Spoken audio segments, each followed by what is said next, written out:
my dear students. Now in this video clip I want to discuss about that is average velocity and instant velocity by using xt graph, that is said to be displacement time graph. Already you know this one, that is when a particle is moved with a uniform motion, at that time displacement time line you got, that is the straight line. ಅವಾಗ ಏನು ಬರ್ತದೋ straight line ಬಂದ್ಬಿಡುತ್ತೆ ಯಾವಾಗ uniform motion ಇದ್ದಾಗ. ನಾವು you calculate the slope anyway between any 2 points, between any 2 interval time taken this one, it means interval of time, you calculate it, the slope of that xt line, displacement time straight line, it gives the velocity.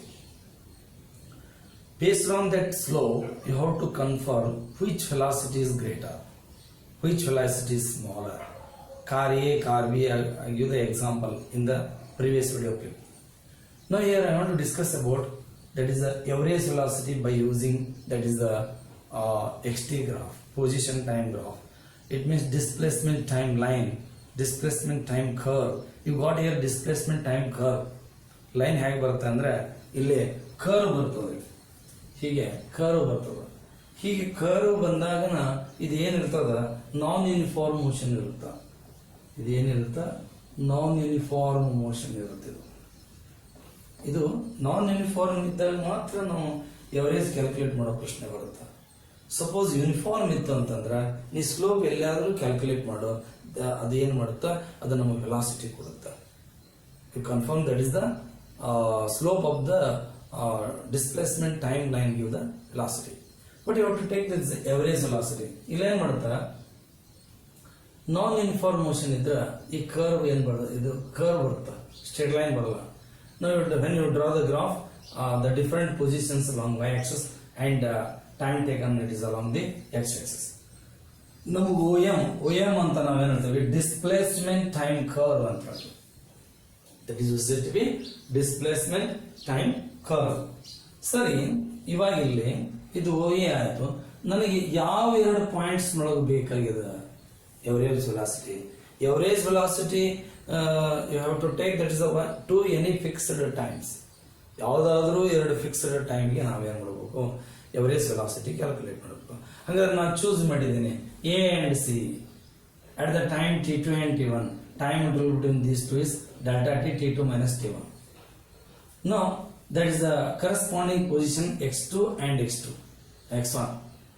Now average velocity is equal to x2 minus x1. This is, it gives the delta x. This is the change in the position or displacement or covered distance.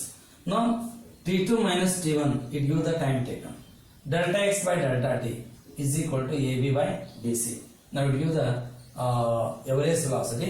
Therefore that average velocity, the average velocity at the 2 points in the non-uniform motion is equal to slope of the line joining the 2 points.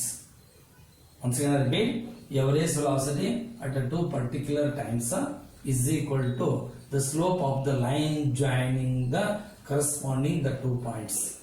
ಇದರ slope ಕಂಡುಹಿಡಿದ್ರೆ ನಮಗೆ ಏನ್ ಬರುತ್ತೆ, ಇಲ್ಲಿ ಬರುತ್ತೆ. ಸರಿ, ನಾ ಇಲ್ಲಿ ಕಂಡುಹಿಡ್ಲಿಕ್ಕೆ ಹೋಗ್ತೀನಿ ಅಂತ ತಿಳ್ಕೊ. ಇಲ್ಲಿ ಕಂಡುಹಿಡಿದು ಇವೆರಡು ಜಾಯಿನ್ ಮಾಡಬೇಕು, ಇದರ ಸ್ಲೋಪ್ ಕಂಡುಹಿಡಬೇಕು ಅಂದ್ರೆ ಚೇಂಜ್ ಬರುತ್ತೆ. Average velocity is different for different intervals of time because it is non uniform motion. ಎಲ್ಲ ಕಡೆ ಒಂದ ಬರಬೇಕು ಅಂತ ಇಲ್ಲ. ನಾವು ಯಾವ ಎರಡು ಫಿಕ್ಸ್ಡ್ ಪಾಯಿಂಟ್ ತಗೋತೀವಿ ಆ ಫಿಕ್ಸ್ಡ್ ಪಾಯಿಂಟ್ ನಮ್ಗೆ ಏನ್ ಬರ್ತದೆ ಹೇಳ್ರಿ, ಎವರೇಜ್ ವೆಲಾಸಿಟಿ ಬರುತ್ತೆ. Sir, this is about the average velocity. Now you come to the point instantaneous velocity by the displacement timeline or certificate curve. Once again you have to take non-uniform motion here. ಮತ್ತೆ ನಾವೇನ್ ಮಾಡಬೇಕಿಲ್ಲ, non-uniform. What is the definition of instantaneous velocity? It is the velocity of the particle at any particular instant of time. ಯಾವುದೇ ಒಂದು particular instant of time. Now the delta t tends to 0 ಅಂತ ನಾವಲ್ಲೆಲ್ಲ ಹೇಳ್ತೇವೆ. ಸರಿ ಆಯ್ತು. ಇವಾಗ ಹೇಗೆ calculation ಮಾಡೋದು graph ನಿಂದ?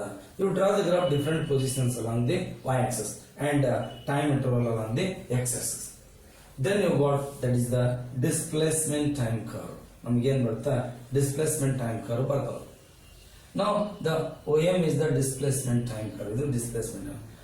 For what point, for what time you want to calculate that the instant velocity? That point I have to take here.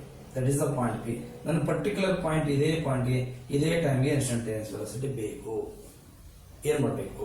You have to draw the tangent. You have to draw the tangent to that point. Tangent ಅಂದ್ರೆ ಹಿಂಗೆ curve line ಇರ್ತದ. ಈಗ ಆ point ಹಿಡ್ಕೊಂಡು ಹೀಗೆ draw ಮಾಡಿದ್ರೆ ನಾವು ಹೇಳ್ತೇವೆ tangent at this point ಅಂತ ಹೇಳ್ತೇವೆ. Now you draw the tangent. AC is the tangent. AC is the tangent at point P on a displacement time curve. Now AC. Now you take the at point A, this is the position is x2. For the point C, position is x1. Corresponding time is t2 and t1. Now you have to take this instantaneous velocity at this point is equal to this the difference of the positions x2 minus x1 divided by time. There is a difference in the time t2 minus t1. Now this is delta x divided by delta t is equal to AB by BC. This is the slope of the AC. Now this is instantaneous velocity at any instant of time is equal to slope of tangent drawn at that point. Once again I repeat, when a particle move with the non-uniform motion, then you have to draw the xt graph. Once you got the xt graph, you got the displacement time curve. Now at what point you want to take, that is the instantaneous velocity, that point you have to draw the tangent. Then the slope of the tangent at that point give the instantaneous velocity at that point. Our point only instantaneous velocity kodutta. This is, once again I repeat, with the help of graph, in previous video clip, you calculate the velocity of the particle in need to intervals of time. One point, average velocity you have to take. Then you have to take the average velocity between the two intervals of the time. But now velocity ಕಂಡಿದ್ದೀವಿ. Then average velocity, and third one is instantaneous velocity. ಇದು position change ಅನ್ನ ಬರ್ತಕ್ಕಂಥ ವಿಚಾರ. ಅಂದ್ರೆ the particle or a body occupy the different positions at that time. How to explain?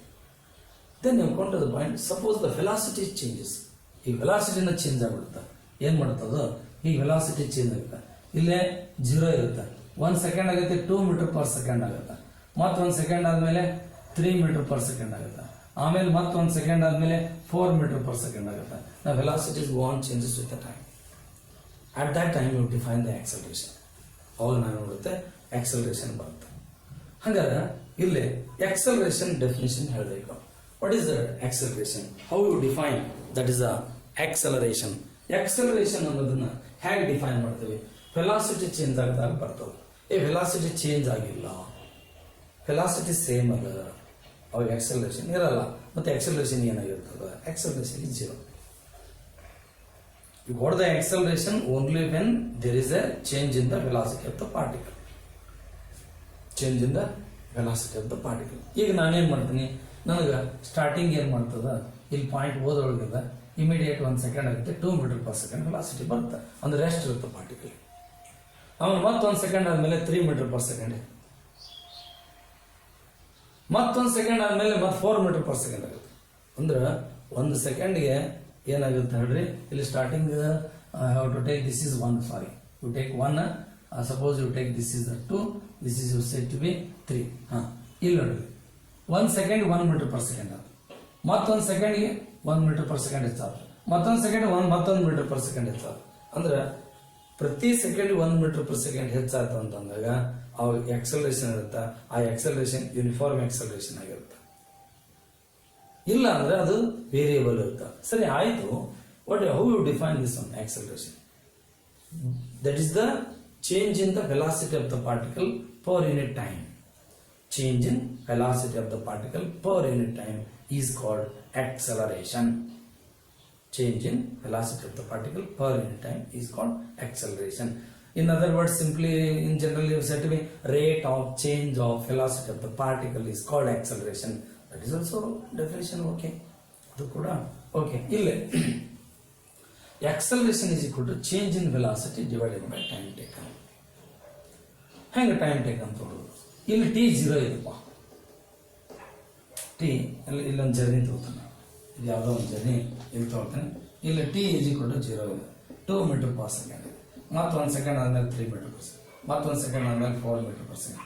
ಇದು final velocity ಅಂತಾನೆ, ಇದಕ್ಕೆ initial velocity ಅಂತ. ಇಲ್ಲಿಂದ ಇಲ್ಲಿ ತೆಗೆದುಕೊಂಡಿರೋ ಟೈಮ್ ಟಿ ಮೊದಲೇ 0 ಅದ, ಇಲ್ಲಿ ಟೈಮ್ ಟಿ ಅಂತಾನೆ. No acceleration is equal to change in velocity divided by time taken. Change in velocity, it means A is equal to final velocity minus initial velocity. Final velocity minus initial velocity divided by difference in the time t minus 0, t minus 0, time taken. P minus u divided by t. Therefore A is equal to P minus u divided by t. ಇಲ್ಲ ನನಗೆ ಇದು ಬರ್ತದೆ, AT is equal to P minus u. ಹಾಗಾದ್ರೆ P is equal to u plus AT. ಇದೇ expression ಇಂದ ನಾವು ಏನ್ ಮಾಡ್ಲಿಕ್ಕೆ ಬರ್ತೈತಿ, ಫೈನಲ್ ವೆಲಾಸಿಟಿ ಇಕ್ವೇಶನ್ ಬರಲಿಕ್ಕೆ ಬರ್ತದೆ. This is the expression for the final velocity. It is also one of the kinematic equation. ನಮ್ಮ ಮೆಕ್ಯಾನಿಕ್ಸ್ ಒಳಗೆ ಕೈನೆಮೆಟಿಕ್ ಇಕ್ವೇಶನ್ ಅಂತ ಹೇಳ್ತಾರೆ. ಸರಿ, know the acceleration is vector quantity. ಯಾಕೆ? It's having both magnitude and direction. ಇದಕ್ಕೆ magnitude ಇರುತ್ತೆ, direction ಇರುತ್ತೆ, ಅದಕ್ಕೆ ಇದು vector quantity. It may be positive or negative or 0. ಅದು ಪಾಸಿಟಿವ್ ಇರ್ಬೋದು, ನೆಗೆಟಿವ್ ಇರ್ಬೋದು, 0 ಇರ್ಬೋದು. But SI unit is metre per second square. SI unit ಏನ್ ಬರ್ತೇವೆ, ಮೀಟರ್ ಪರ್ ಸೆಕೆಂಡ್ ಸ್ಕ್ವೇರ್. ಹಾಗಾದ್ರೆ ಪಾಸಿಟಿವ್ ಯಾವಾಗ ಇರುತ್ತೆ, ಯಾವಾಗ ಪಾಸಿಟಿವ್ ಇರುತ್ತೆ ಆಕ್ಸಲರೇಷನ್, ಯಾವಾಗ ಪಾಸಿಟಿವ್ ಇರುತ್ತೆ acceleration? If the final velocity is greater than the initial velocity, at that time acceleration is positive. Final velocity ಹೆಚ್ಚು, ಇನಿಷಿಯಲ್ ವೆಲಾಸಿಟಿ ಕಡಿಮೆ. ಅವಾಗ ಪಾಸಿಟಿವ್ ಆಕ್ಸಲರೇಷನ್ ಹೆಂಗ್ ಡಿಫೈನ್ ಮಾಡ್ತಾರೆ ಅಂದ್ರೆ, this the rate of increase in the velocity. ಅಂದ್ರೆ final velocity ಹೆಚ್ಚಾಗಿರ್ತದೆ, the rate of increase in the velocity of the particle is called positive acceleration. ಈ final velocity ಕಡಿಮೆ ಅದ, ಇನಿಷಿಯಲ್ ವೆಲಾಸಿಟಿ ಹೆಚ್ಚದ, velocity automatically decrease ಆಗಿರ್ತದೆ. Positive acceleration ಇರ್ಬೇಕಂದ್ರೆ final velocity ಹೆಚ್ಚು, initial velocity ಕಡಿಮೆ ಅಂದ್ರೆ ವೆಲಾಸಿಟಿ ಇನ್ಕ್ರೀಸ್ ಆಗಿರ್ತದೆ. ಫೈನಲ್ ವೆಲಾಸಿಟಿ ಕಡಿಮೆ, ಇನಿಷಿಯಲ್ ವೆಲಾಸಿಟಿನ ಹೆಚ್ಚು, ಮೊದಲ ಹೆಚ್ಚು ಆಮೇಲೆ ಕಡಿಮೆ ಅಂದ್ರೆ ಡಿಕ್ರೀಸ್ ಆಗಿರ್ತದೆ. ಅದಕ್ಕೆ ಅವಾಗ ಎ ಏನ್ ಬರ್ತತಿ, ನೆಗೆಟಿವ್ ಬರ್ತತಿ. ಅವಾಗ ಅಲ್ಲಿ ನೆಗೆಟಿವ್ ಆಕ್ಸಲರೇಷನ್ ಇರುತ್ತೆ. ಹಂಗ ನೆಗೆಟಿವ್ ಆಕ್ಸಲರೇಷನ್ ಯಾವ್ದಂತೀವಿ, the rate of decrease in the velocity of the particle is called negative acceleration. The rate of decrease in the velocity of the particle is called negative acceleration. ಹಾಗಾದ್ರೆ if v is equal to u ಇದ್ರೆ ಏನಾಗುತ್ತೆ, a 0 ಬರುತ್ತೆ, no acceleration. Initial velocity ಅಷ್ಟ, final velocity ಅಷ್ಟ, there is no change in the velocity. If there is no change in the velocity, 0. If it is 0, now the acceleration is 0. Acceleration ಏನು ಬರುತ್ತೆ, 0 ಬರುತ್ತೆ. ಸರಿ, uniform ಅಂತ ಯಾವಾಗ ಹೇಳ್ತೀವಿ, if the velocity of the particle changes in equal amount in equal intervals of time. Equal intervals of time ಗೆ equal velocity change ಅಂತ ಹೋದ್ರ, if the velocity of the particle changes in equal amount in equal intervals of time, then acceleration of the particle is uniform acceleration. If the velocity of the particle changes unequal amount in equal intervals of time, ಏನ್ ಮಾಡ್ತದೆ ಹೇಳಿ, there is a change in the velocity of the particle unequal amount in equal interest of time, then acceleration is said to be variable acceleration. ಅವಾಗ acceleration variable acceleration ಆಗುತ್ತೆ. ಅದಕ್ಕೆ next video ಕ್ಲಿಪ್ನೊಳಗೆ ಮತ್ತೆ ಇದನ್ನ discuss ಮಾಡಿ ನಾವು PT graph ಹೋಗೋಣ. ಇಲ್ಲಿ XT graph study ಮಾಡಿದ್ವಿ ಇಲ್ಲಿವರೆಗೆ. ಅಲ್ಲಿ PT ಗ್ರಾಫ್ ಅಂದ್ರೆ velocity time graph. Okay, thank you.